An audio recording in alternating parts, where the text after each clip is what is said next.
Thanks again for joining me in this series on masterful living. I want to remind you that masterful living is not about living a life that is technically perfect, that somehow we determine that masterful means that all of the right strokes, all of the right actions are perfected or are good. Masterful simply means that you are living a life that is full of the Master. Remember?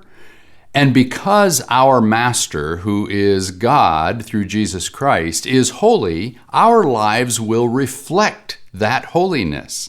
And so in reality, we're saying that pursuing God, pursuing the holy life, simply means that we are pursuing a life journey that is full of the Master, that is full of God, whose chief characteristic is that he is holy. Therefore, we will be holy as he is holy. So masterful living doesn't mean that you've got to pull yourself up by the bootstraps and you got to try harder and you got to make a list of a whole bunch of formulas and you got to do these formulas every day so that you can be perceived as being a master craftsman or a master liver, a master person who is living life according to a perfect formula. No, it simply means that you have surrendered and opened yourself so that the fullness of the Master can dwell in you and you're full of that Master and then you reflect God. So this series is all about masterful living, and today one of the characteristics I want to talk to you about has to do with meaningful work. We've talked about other descriptors. Remember now, these are descriptors. They are not standards that you pursue or aspire or try to live up to. They are descriptive of someone who is living a life that is full of the Master. So if your life is full of God, there is a high likelihood that you will experience meaningful work. In other words, what you do will have meaning to it. You'll find the meaning in it, and you'll see that it has value. Now, whether that happens to be a day-to-day hourly wage job, whether that happens to be a job that is very physical, whether it's menial, whatever it is, or if it's a ministry position, or if it's an executive position, or if it's in a field that most people would not even think has anything to do with the church or with Christian life, whatever it is that you do, if you are full of the Master, the likelihood is high that you are going to find meaning in your work. Now, here's how that works. Because we talk about meaningful work, and actually, if I were to point you to a passage that tries to encapsulate this, I'd take you back to Exodus chapter 3, where God is calling Moses. And this idea of meaningful work really derives or comes from the call, the calling, the vocation. I'll use those words synonymously, calling and vocation, because really there's a high level of similarity. And so I'm using those terms synonymously as we talk about finding meaning in our work or meaningful work as an expression of living full of the Master. When God is in you, you are going to be living a life in response to the vocation or the calling of God in your life. So it's really important that we understand that word, vocation. We throw it around as if it's a career path or as if it's somehow a series of behaviors. But in actuality, vocation is much deeper than that. Even in secular culture, even in non-religious culture, the word vocation is often used to mean this is your job. This is what you do to make a paycheck, to make a living. But vocation is far deeper and broader than that. I consider a job to be your deployment. This happens to be the place where you are investing your talents and your strength and your energy to earn a paycheck, to earn a wage, to contribute into the greater good of the company or the organization or the community. Job is a deployment. Vocation has to do with a path or a trajectory in your life, you see.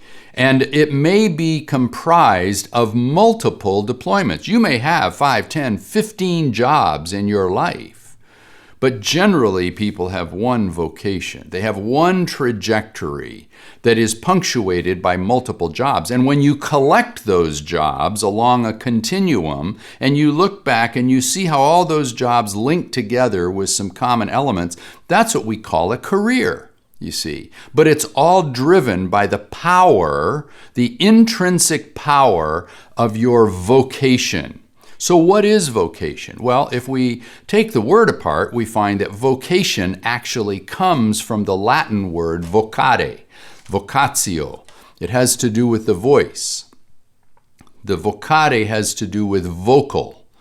So in actuality, you are walking on a journey in response to the voice or the vocal.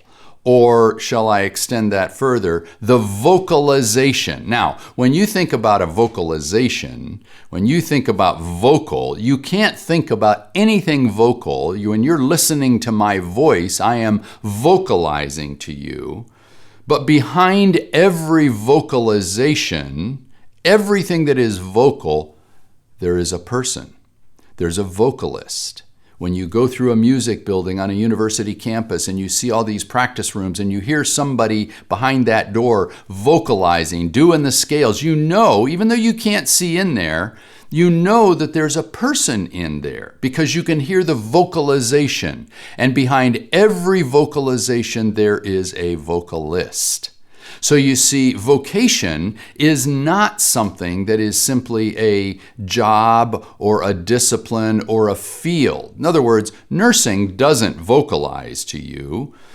IT does not vocalize to you. Even psychology doesn't vocalize to you. But there's a person that vocalizes to you. Behind every vocation, there's a vocalist. And that vocalist knows you better than anybody knows you, including yourself, because that vocalist is the one who has created you. He's created you with your passions, with your abilities, with your gifting, with your interest, with your personality. He's uniquely made you. Having made you then, this great vocalist that we call God, this vocalist then begins to vocalize to you, begins to speak to you, begins to communicate to you. And the vocalist begins to say, you know what, Kevin, if you just walk along this path in your life, I know that you're going to light up like a Christmas tree. You're going to flourish. You're going to become vibrant. Because God knows how I have been made. He knows my gifts, my personalities, my abilities, my fit. He knows all about me. And so when God vocalizes to me, He's saying, I know how you've been made, and I know that if you walk on this trajectory in your life, you are going to become everything that I made you to be. You're going to find your fullest self. You're going to thrive. You're going to light up. That is a vocation. And it comes to us by means of the vocalist. See, behind every vocation, there is a vocalization. And behind every vocalization, there is a vocalist who knows you better than you know yourself. Now, that's in the Latin realm. If I were to translate into the other word that I said we're using synonymously, calling, that comes from the Greek word to call. Kaleo, I call. And it has to do with the same principle. Behind every calling, there is a caller. And that caller is calling to you to walk on a trajectory, a path that may involve a series of jobs or deployments, and you will flourish. Now, understand that most people today, and in many generations in the past, have often assumed that the only people who are called are the people who are going into some kind of spiritual work. Right? Or some kind of missionary work or pastoral work. After all, the call is the ministerial call. Well, no, that is a vocation. That is a call of God. But I want to tell you that every person has a calling from God. Every person created in God's image has a calling from God. God has in mind a vocational path for you. So the question is, do you listen to that voice? People who are living masterful lives are in tune with that voice, and so they are going to hear that vocalization. They are going to hear that calling, and they are going to respond to that calling by walking on a path where they become fulfilled. They thrive. They, as I said before, they light up like a Christmas tree and flourish. You see, that's what I mean when I say that people walking in masterful living find meaningful work, because what they do is in response to the vocalization of God in their life, and they walk on a trajectory of fulfillment. Now you say, well, how in the world am I going to find that path? Well, I like to suggest that you can often find the trailhead of your vocation when you think about, what are you passionate about? What is it that bubbles up inside you? Is it helping children? Is it feeding the poor? Is it making big executive decisions? Is it handling and managing money in a manner that has integration? Is it putting business practices together with the mission of an organization? What is it that makes you? What is it that's passionate, that bubbles up inside of you? Secondly, where do you fit? Where does your personality and your nature really fit?